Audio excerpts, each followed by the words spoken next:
Почти 1000 кубов мусора подрядчик уже вывез с объекта. Но, судя по всему, когда строители наведут здесь полный порядок, наберется еще как минимум столько же. Рабочие ломают, перебирают, укладывают. От старого здания останется только кирпичная кладка. Все остальное придется заменить. Сейчас устанавливают новые окна, завершают переделку дверных проемов.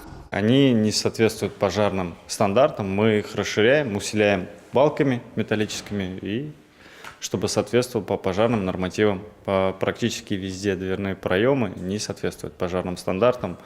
Исходя из этого, мы их расширяем. Новый корпус рассчитан на 160 школьников. При необходимости здесь готовы обучать больше. Места хватит всем. На первом этапе в отремонтированные классы переведут начальное звено. В трехэтажной части здания у нас достаточно объемные кабинеты, и поэтому там будут размещены классы для детей. А четырехэтажную часть мы пока предоставляем Центру дополнительного образования.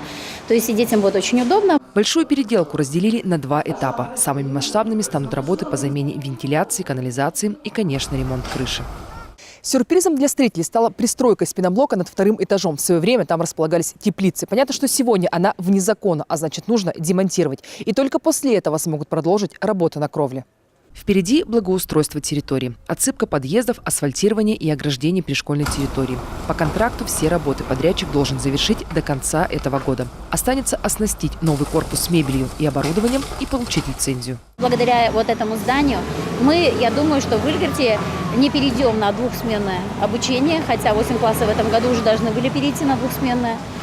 И, кроме того, мы решим вопросы дополнительного образования наших детей. У нас острая нехватка спортивных залов, а здесь 2 спортивных зала будет у нас.